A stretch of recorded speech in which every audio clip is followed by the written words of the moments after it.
Assalamualaikum warahmatullahi wabarakatuh. Apa kabar anak-anak ibu yang hebat, yang soleh-soleha? Semoga semuanya dalam keadaan sehat walafiat dan selalu semangat mengikuti pelajaran pendidikan agama Islam. Dan hari ini masih kita melakukan pembelajaran dari rumah ya. Insya Allah dalam waktu dekat kita akan melaksanakan pembelajaran secara tatap muka di sekolah ya. Kita berdoa bersama-sama. Semoga apa yang kita inginkan ini dikabulkan oleh Allah. Kita semua disehatkan, pandemi ini segera berakhir sehingga kita dapat melakukan pembelajaran dari sekolah langsung bertemu ibu ya. Nah, baik anak-anak ibu sekalian, sebelum kita belajar hari ini, kita mulai pembelajaran ini dengan membaca doa agar Allah menambahkan ilmu serta Allah memberikan kita pemahaman. Bismillahirrahmanirrahim.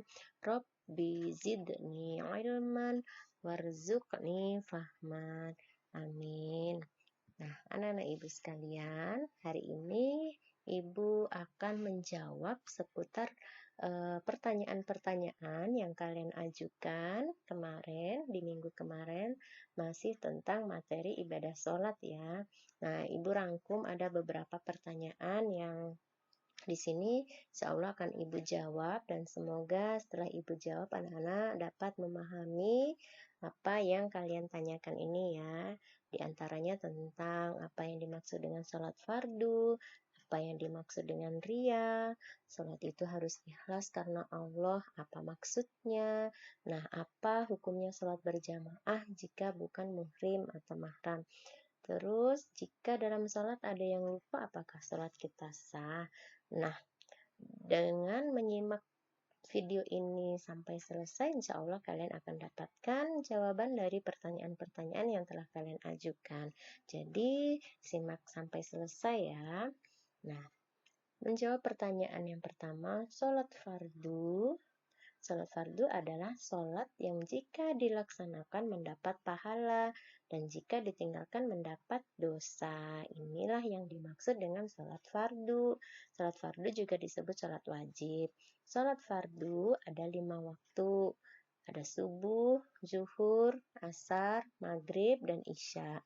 Subuh 2 rakaat, zuhur 4 rakaat, asar 4 rakaat, maghrib 3 rakaat, dan isya 4 rakaat. Udah jelas ya? Selanjutnya, apa yang dimaksud dengan ria? Kita simak penjelasan dari Al-Quran Surah An-Nisa ayat 142. Di sini artinya, sesungguhnya orang-orang munafik itu menipu Allah dan Allah akan membalas tipuan mereka. Dan apabila mereka berdiri untuk sholat, mereka berdiri dengan malas. Mereka bermaksud ria dengan sholat di hadapan manusia dan tidaklah mereka menyebut Allah kecuali sedikit sekali. Nah, maksudnya ria di sini adalah jika dia melakukan sholat, dia hanya untuk ditunjukkan kepada orang lain, entah dia ingin mendapat pujian, atau misalnya hanya karena ingin mendapatkan nilai yang baik dari gurunya, lalu dia sholat, apakah dia karena ingin mendapatkan hadiah dari orang tuanya karena telah melakukan sholat. Nah, ini perbuatan seperti inilah, niat seperti inilah yang dimaksud dengan ria dengan sholatnya. Jadi, jika kita melakukan ibadah sholat, kita luruskan niat kita ya anak-anak sekalian, harus benar-benar ikhlas ini kita lakukan karena Allah Ta'ala, karena akan menjalankan perintah Allah ya, agar ibadah yang kita lakukan ini mendapatkan pahala ya. Jadi kita ikhlas kita lakukan ibadah kita hanya untuk Allah Ta'ala, bukan karena yang lain. Nah, itu yang dimaksud dengan ria. Paham ya anak-anak? Karena sesungguhnya orang-orang munafik itu menipu Allah dan Allah akan membalas tipuan mereka. Nauzubillah. Jadi kita hindari sifat ria ini ya. Berikutnya, tata cara sholat. Tata cara sholat kita harus sesuai dengan yang diajarkan Nabi Muhammad, sesuai dengan hadis riwayat Bukhari Muslim.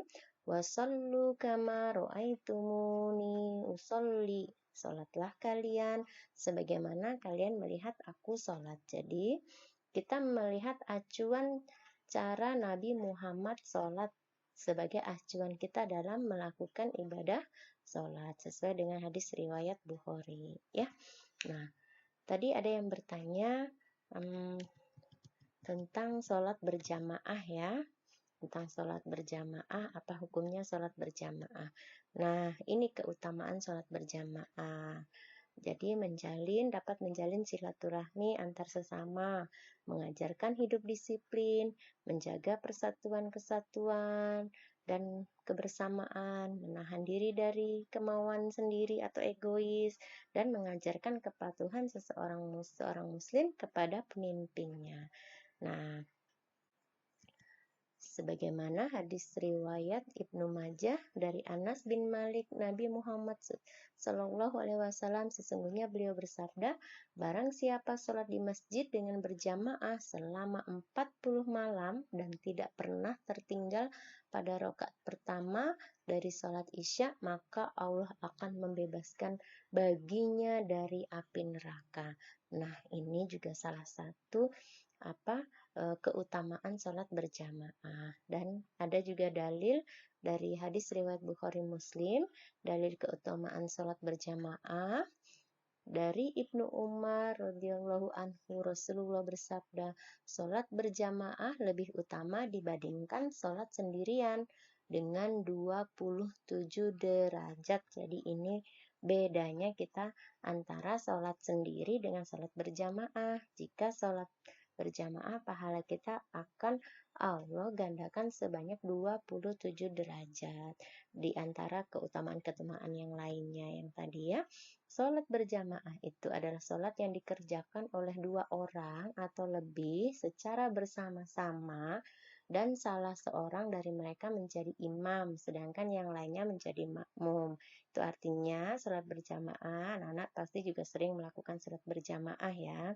Nah, tadi ada pertanyaan, bolehkah sholat yang bukan muhrimnya? Bukan muhrim ini artinya kita tidak ada hubungan darah dengan orang lain.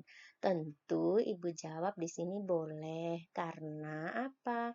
Kan jika di dalam masjid itu ada imam, di belakangnya ada makmum laki-laki, lebih dari satu, terus di baris di belakangnya juga ada makmum perempuan lebih dari satu, namanya sholat berjamaah kan dilakukan bersama-sama, ada imam, ada makmum yang berada di belakang, itu artinya kan tidak hanya berdua saja. Nah, ya ibu jawab di sini pertanyaan tadi, boleh, walaupun kita tidak ada hubungan darah dengan imamnya misalnya. Contohnya ibu berjamaah di masjid nih. Imamnya kan orang lain, ibu berjamaah di situ. Sementara ada jamaah yang lainnya juga. Ada tetangga ibu sebelah, di sebelah ada misalnya ibu RT ikut berjamaah, terus di bagian jamaah laki-laki juga banyak. Artinya diperbolehkan. Yang tidak diperbolehkan, kalau misalnya pertanyaan kalian itu begini, hanya ada imam dan satu makmum, jadi ada berdua saja yang tidak ada hubungan darah dan tidak ada orang lain di situ. Ini tentunya yang dijaga adalah takutnya menimbulkan fitnah karena hanya berdua saja.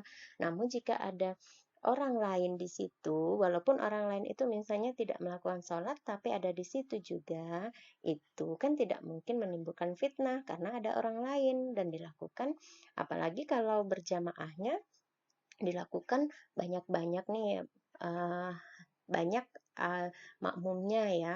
Bahkan justru dianjurkan kan sesuai hadis Nabi tadi, sholat berjamaah lebih utama dari sholat sendiri, ya anak-anak sekalian. Baik, kita lanjut. Nah, wajib sholat. Muslim yang akil balik, nih Bu, tambahi materinya. Kapan kita wajib sholat? Nah, menurut hadis riwayat Abu Daud ini, suruhlah anak kalian sholat ketika berumur 7 tahun. Nah, ayo, umurnya sudah berapa ini sekarang? Nanti tanya orang tua kalau lupa umurnya nih. Nah, Bu, umur saya udah berapa? Artinya kalau sudah 7 tahun, otomatis sudah 7 tahun lebih lah, ya. Karena masuk SD kan harus 6 tahun, harus umur 6 tahun paling paling minim kan. Jadi kalau naik kelas 2 sudah pasti ada 7 tahun. Bahkan sekarang kelas 3 pasti sudah ada yang umur 8 tahun atau 9 tahun kan. Nah, artinya anak-anak semua sudah wajib sholat. Bu, gimana jika kemarin juga ada yang bertanya, ada yang japri ibu karena mungkin malu bertanya di grup. Bu, bagaimana jika saya belum hafal bacaan sholat? Bagaimana saya sholat kalau sambil lihat buku catatan, misalnya buku pelajaran agama, sambil saya contek di bawah gitu sambil saya sholat? Boleh, ya. Jadi, Allah memberi kita keringanan karena memang anak-anak juga masih tahap belajar. Jadi boleh sambil ditaruh di bawah bukunya sambil baca niat usolli fardhu maghribi salasa rakaat sambil melihat gitu. Boleh ya anak-anak sekalian karena anak-anak ibu semua kan masih tahap belajar. Yang penting lakukan sholat. Dan sekarang kan sudah diajarin sholat maghrib ada 3 rakaat, sholat subuh ada 2 rakaat, sholat isya 4 rakaat. Artinya sudah mulai tahu, kalaupun ada yang tidak tahu kan hanya mungkin sebagian kecil saja ada bacaan-bacaan yang mungkin panjang, bacaan tasyahud yang mungkin anak-anak belum terlalu hafal, boleh sambil melihat buku. Terus ada yang bertanya, apakah sholat kita sah? Insya Allah. Sekali lagi, kita semua serahkan niat kita ikhlas karena Allah Ta'ala. Kita menjalankan ibadah ini, ibadah sholat ini karena Allah. Tidak ada niat yang lain, insya Allah sah ya. Urusan diterima, pahala semuanya kita serahkan pada Allah. Yang penting kita melaksanakan sholat ya. Anak-anak sekalian, baik, tentang nikmat. Kemarin ada yang bertanya, Bu, apa itu nikmat iman, Islam, rezeki? Yang ada kaitannya dengan surah Al-Kautsar. Nah, terus apa kaitannya dengan sholat? Nah, di sini Ibu jelaskan kembali.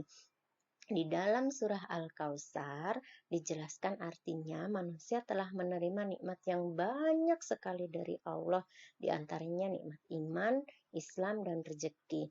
Nah, karena kita telah memiliki banyak nikmat inilah, sudah seharusnya kita berterima kasih, mengucapkan terima kasih kita, wujud terima kasih kita ini kepada Allah ini dengan melaksanakan sholat, yaitu menjalankan perintah Allah ya, dan menjauhi larangannya. Wujud ungkapan rasa syukur kita atas nikmat-nikmat itu. Nah, ada yang bertanya, apa itu nikmat iman? Nah, nikmat yang paling besar diberikan Allah kepada manusia sebagai hambanya yang muslim adalah nikmat iman yang melebihi kenikmatan lainnya dalam bentuk apapun. Dengan iman dan hidayah tersebut, seseorang memiliki tuntunan dan tujuan hidup yang jelas, baik di dunia maupun di akhirat. Ya kan? Jika kita tidak punya keimanan, tidak punya rasa percaya kepada Allah dan Rasul-Nya dengan ajaran-ajaran Nabi Muhammad yang harus kita tuntun, ikuti, jadi otomatis orang akan tidak mau beribadah kan. Nah, dengan kita memiliki iman, memiliki rasa percaya bahwa Allah itu ada, Allah telah memberikan kita nikmat yang banyak. Nikmat iman inilah yang membuat seseorang itu memiliki tuntunan dan tujuan hidup yang jelas, baik di dunia maupun di akhirat kelak. Nah, itulah yang dimaksud dengan nikmat iman. Ya, anak-anak sekalian, coba jika kalian sedang duduk-duduk, terus mendengar suara lantunan azan. Nah, jika orang beriman, kalian rasakan di dalam hati, ada rasa gelisah langsung ingin berdiri, oh iya, waktunya sholat, harus wudhu. Tanpa disadari anak-anak kalau memiliki iman yang kuat, imannya tinggi, kita diberikan anugerah Allah, nikmat iman ini, anak-anak langsung ya waktunya sholat sudah, wudhu, lalu mempersiapkan diri untuk sholat. Inilah apa refleks dari diri kita jika kita memiliki iman, dan nikmat iman ini siapa yang memberikan? Allah ya. Jadi nikmat itu tidak hanya rezeki berupa makanan, berupa uang, berupa harta benda. Nikmat yang paling besar diberikan Allah kepada manusia, kepada hambanya adalah nikmat iman. Ya, jelas ya. Nah, Maka setelah seorang muslim tahu bahwa iman merupakan sesuatu yang penting dan berharga, maka ia wajib memberi perhatian dan perawatan lebih kepada iman ini, selalu menjaga hal-hal yang mengurangi iman dan memacu agar iman ini selalu naik. Nah, untuk menjaga iman yang Allah berikan ini dengan cara apa? Seringlah mendengar tausiah, ceramah, minimal kalau sekarang misalnya pandemi Bu, nggak boleh ikut Bapak ke masjid, jadi nggak bisa dengar ceramah. Ya, waktu pelajaran agama seperti inilah anak-anak jangan sampai izin lagi. Otomatis kalau pelajaran agama kan Ibu akan membahas ilmu-ilmu tentang agama. Otomatis membuat iman kita, jadi iman ini kan kadang ada pasang surutnya ya kan, saat mungkin nanti anak-anak asik bermain, nah nanti lupa mengaji, lupa sholat. Nanti kalau sudah mendengar ceramah Pak Ustadz, mendengar ceramah dari misalnya dari banyak media sekarang ya, YouTube banyak ceramah-ceramah agama yang bisa kita dengarkan. Terus kita, oh iya, kita kembali lagi setelah ibu guru agama kasih tahu seperti ini, nanti akan rajin lagi sholatnya. Ya nggak apa-apa, inilah yang dinamakan caranya merawat iman. Sering ke masjid mendengarkan ceramah, sering ikut orang tuanya di pengajian-pengajian itu untuk memelihara iman kita, karena selalu kita pupuk, selalu kita tambah ilmu pengetahuannya. Dan sangat penting ini ya, untuk apa? Untuk menjadikan iman ini sebagai prioritas utama agar kita menumbuh selalu taat. Tujuannya kan agar kita menjadi manusia, menjadi hamba Allah yang taat ya, menjadi anak-anak yang soleh, menjadi anak-anak yang rajin mengaji, itu gunanya ya. Nah, nanti dibaca ya di videonya. Banyak Ibu berikan penjelasan di sini. Nikmat dunia bukan jaminan kasih sayang Allah. Nah, apa maksudnya? Jadi, nikmat itu juga bisa menjadi ujian. Seperti harta dunia yang kalian mungkin sekarang lagi pegang HP, hati-hati, ya kan? Ibu selalu mengingatkan, ini nikmat Bu, iya ini nikmat. Tapi hati-hati, jangan terlena dengan main HP, akhirnya hanya game saja. Nah, itu membuat kita terlena, akhirnya keluar dari manfaatnya. Tidak jadi HP itu menjadikan kalian menjadi pintar, tapi akan menjadi kalian kecanduan untuk main game. Nah, ini ujian, ya, termasuk ujian. Allah berikan nikmat, tapi kita tidak bisa memanfaatkan, tidak bisa menggunakan nikmat itu dengan baik. Nah, ya kan? Jadi berhati-hati. Nah, dari sisi caranya bersyukur atas nikmat-nikmat Allah tadi, bersyukur dengan hati, lisan, dan perbuatan. Bagaimana bersyukur dengan hati? Bersyukur dengan hati itu dengan cara mengakui dan menyadari sepenuhnya bahwa segala nikmat yang diperoleh berasal dari Allah. Dengan lisan, dengan selalu mengucap syukur, mengucap tahmid jika mendapat nikmat, setelah makan atau setelah dikasih sesuatu dari orang tua, dari teman, dari siapapun, ucap alhamdulillah ya. Itu dengan lisan. Perbuatan, nah, dengan cara melakukan semua perbuatan yang baik dan diridhoi Allah serta bermanfaat ya. Jadi jika kita berbuat sesuatu, kita pikirkan ini ada manfaatnya enggak. Nah, itu cara kita mensyukuri nikmat-nikmat Allah ya.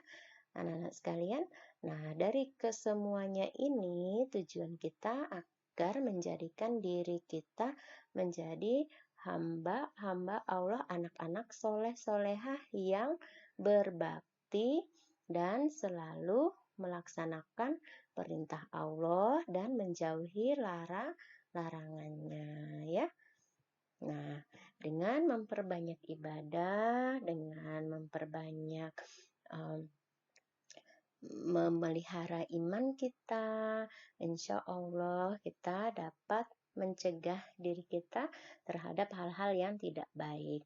Oke, anak-anak ibu semua sekalian, Cukup sekian pembahasan Ibu hari ini, semoga dapat dipahami dan jika ada pertanyaan yang kiranya belum Ibu jawab dalam pembahasan kali ini, insya Allah akan Ibu lanjutkan nanti setelah kita tatap muka akan Ibu jelaskan lebih rinci lagi ya.